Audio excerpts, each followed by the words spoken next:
ya. Yang keempat adalah teman-teman hindari untuk berhutang deh kalau masa-masa gini. Gimana cara?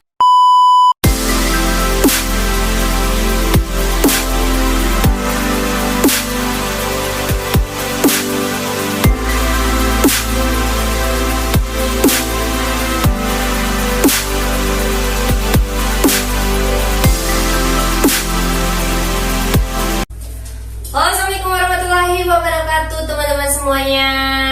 Kembali lagi sama aku, Feni Jasmine. Nah, kali ini pada kesempatan kali ini aku mau bahas nih gimana caranya mempertahankan bisnis di era resesi. Ya kan lagi banyak banget tuh materi tentang ini dan lagi boomingnya, bukan booming ya. Banyak para pebisnis, tidak cuma pebisnis, semuanya kayak semua lini orang tuh kayak lagi bener-bener kayak khawatir gimana sih nanti di 2023 ini kondisi perekonomian kita, apalagi mulai saat ini itu sudah kerasa banget gitu gimana daya beli orang pada turun, orang pada nge-save uang juga dan sebagainya gitu.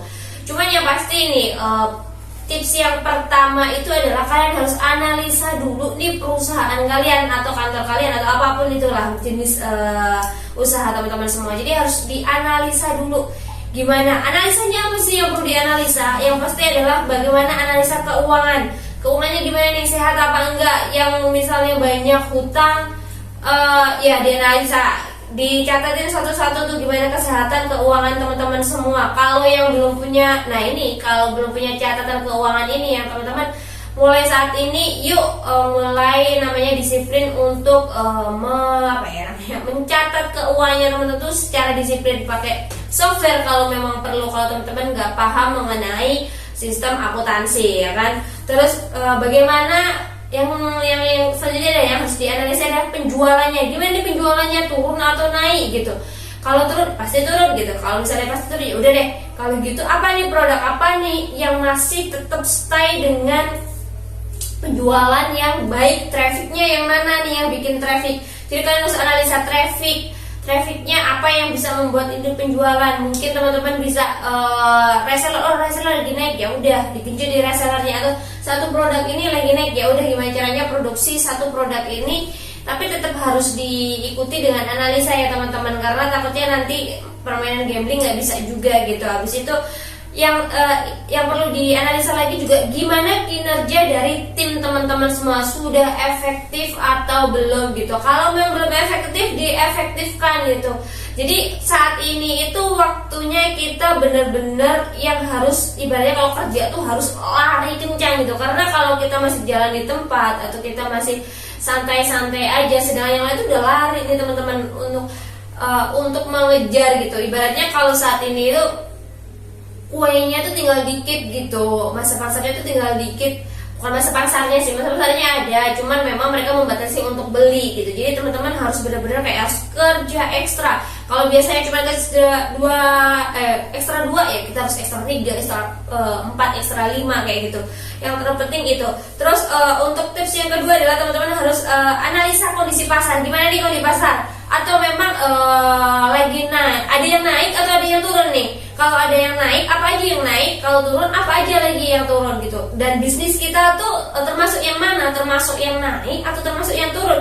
Kalau termasuk yang naik terus kita turun, nah itu perlu banget teman-teman harus telaah lebih panjang. Kenapa bisa turun sedangkan yang lainnya naik? Kalau misal memang trennya lagi turun, ya udah oke, trennya memang lagi turun, nggak apa-apa. Tapi aku harus nyari solusi gimana caranya bahwa bisnis ini tetap stay. Setidaknya teman-teman bisa yang namanya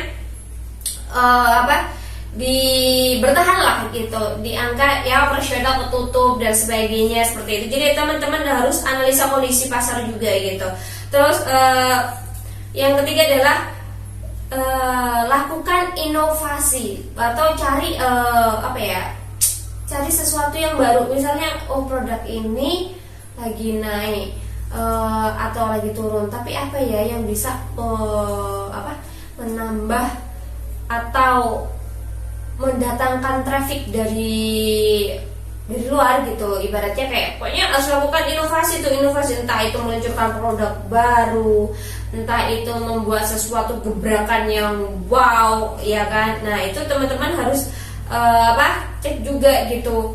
Tapi sebelum menentukan gebrakan-gebrakan inovasi ini ya itu tentunya harus dianalisa semuanya, analisa pasar, analisa lagi mana, ini produk ini lagi bagaimana. Terus mungkin cari opportunity lain yang masih sejalan ya, setipe dengan bisnis teman-teman. Kalau teman-teman ingat dulu waktu COVID dulu gitu ya, awal-awal yang lagi gila-gilanya Delta dan sebagainya, bahkan toko elektronik pun akhirnya mereka berusaha untuk tetap stay. Bagaimana stay itu jualan yang namanya sembako gitu. Jadi it's okay asalkan semua itu bisa mempertahankan bisnis teman-teman, karena saat ini memang kondisinya lagi nggak baik-baik aja gitu ya. Nggak apa-apa, diakui aja memang kondisinya lagi nggak baik-baik aja. Nah dengan hal itu makanya teman-teman harus cari opportunity. Mungkin kalau misalnya jualan jualan hijab, mungkin bisa jualan sama sajadah, mungkin sama sarungnya sekalian atau ditambah bajunya atau apa. Memang harus mengeluarkan uang lebih gitu, tapi modal lebih ya. Tapi kita harus lihat juga gitu, kita analisa dulu nih bagaimana pasarnya. Kayak tadi beberapa toko-toko yang luar kayak elektronik bahkan, terus ada akhirnya jualan masker, jualan produk kayak sembako gitu. Ya nggak apa-apa, it's okay sebenarnya gitu, nggak masalah gitu. Yang namanya kita juga bertahan ya nggak apa-apa, lakukan aja teman-teman. Jadi cari opportunity lain. Dan yang kelima adalah yang keempat adalah teman-teman hindari untuk berhutang deh kalau masa-masa gini. Gimana caranya? Sejelek apapun itu, hindari deh hutang gitu. Terus gimana dong kalau butuh suntikan dana? Ya teman-teman putar otak dulu, cari investasi dari nyari orang yang mau investasi gitu. Yakinkan mereka bahwa ya memang kondisinya lagi nggak baik aja gitu. Atau kalian bisa jual aktiva yang mungkin kalian harus cek juga aktiva ini berguna apa enggak di kantor ini gitu. Maksudnya kalau memang kalian butuh suntikan dana dan harus jual aktiva, menurutku sih lebih baik daripada kalian hutang sih. Karena seperti kita ketahui suku bunga ini akan naik nih. Kalau teman-teman berhutang saat ini agak ngeri, apalagi kalau berhutangnya bukan kayak KUR. Kalau KUR sih kayak kredit usaha rakyat tuh agak sedikit oke. Tapi kalau yang agak bunganya agak gede ini agak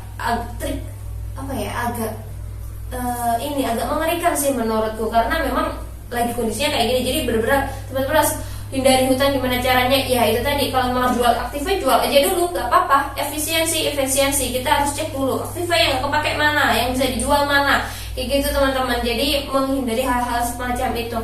Terus pokoknya gimana sedemikian rupa ya, hindari hutang. Yang kelima, lunasi hutang yang ada saat ini teman-teman. Kalau ada uang atau fresh money ya. Tapi kalau nggak ada ya sudah, nggak apa-apa. Karena seperti kita tahu bahwa sekarang ini suku bunga akan naik kan, sudah di ini yang cicilannya berapa jadi berapa. Nah ini teman-teman juga harus inilah gimana caranya hutang itu tidak ada gitu, dilunasin. Nah yang kedua adalah hindari pengeluaran yang tidak penting. Kalau teman-teman misalnya nih mau beli aktiva, kalian harus pertimbangkan benar-benar gitu, apakah aktiva ini benar urgent important atau hanya important aja, atau ya important urgent atau gimana lah. Jadi memang apakah masih bisa diakali dengan yang lainnya, atau misalnya laptop, bisa ya mau beli laptop untuk desain, yang laptop yang ada bisa apa enggak gitu. Bisa ya, masih oke lah kalau dipaksain gitu.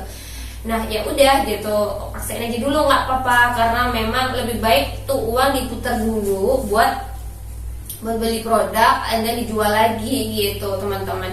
Jadi teman-teman harus ini. Dan yang terakhir itu yang ketujuh adalah kalian harus mau belajar. Nah waktunya sekarang itu waktunya belajar teman-teman. Belajar untuk kita lebih kayak misalnya gimana sih kalau misalnya kita berkecimpung di dunia digital, gimana sih iklan yang baik, bagaimana cara bikin sosial media atau konten-konten yang baik, bagaimana mengeset suatu produk supaya viral, membuat produk yang dibutuhkan sama pasar, yang dicari sama pasar, bagaimana kita cara mengelola keuangan yang jadi baik lagi, bagaimana cara kita mengelola tim kita, SDM supaya efektif dan sebagainya.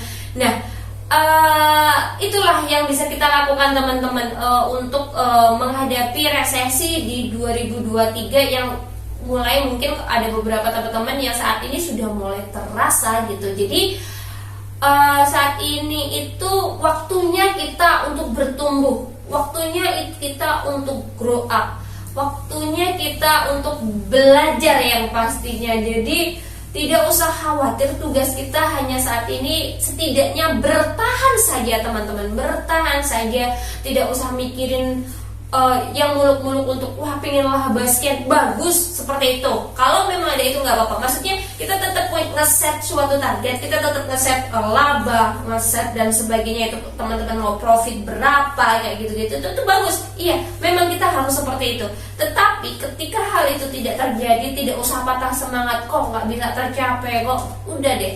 Yang penting kita prosesnya saja kita nikmati, kita lakukan yang terbaik yang bisa kita lakukan. Kita dari analisa dan sebagainya, belajar dan apapun itu, kalaupun itu cuma bisa pada akhirnya cuma bisa bertahan atau hanya untuk mencukupi biaya operasional, is okay teman-teman, nggak masalah. Ya memang kondisinya tidak cuma teman-teman aja, tapi semuanya global. Tapi itu jangan dibuat sebuah pembenaran jika bisnis teman-teman gagal gitu. Jangan itu jadikan pembenaran. Jadi saatnya teman-teman itu belajar gimana caranya tetap bisa bertahan di perekonomian yang lagi nggak baik-baik aja, yang lagi gonjang-ganjing seperti ini. Aku yakin gitu teman-teman, ketika kita bisa bertahan di era seperti ini, kedepannya langkah kita ketika kita mengejar yang apa yang ingin kita inginkan itu akan lebih mudah. Karena apa? Kita sudah punya banyak ilmu yang kita pelajari saat ini, dan ketika perekonomian sudah baik-baik saja, kita sudah punya banyak amunisi. Jadi kita kita kembalikan keadaan. Jadi nggak apa-apa kita agak sedikit sedikit melambat saat ini, tapi untuk kedepannya kita akan berlari sekencang-kencangnya seperti itu. Oke, thank you teman-teman yang udah simak nih lihat video ini sampai akhir. Nggak usah terlalu khawatir nantinya 2023 seperti apa. Yang penting teman-teman persiapkan semuanya, strateginya, ya kan, apa yang bisa lakukan. Kita nikmatin aja tetap prosesnya, jangan putus asa gitu teman-teman. Oke, thank you ya, jangan lupa di share, di like, dan di komen mungkin kalau ada yang mau ditambahin atau teman-teman mau ngasih masukan-masukan. Thank you ya, and see you.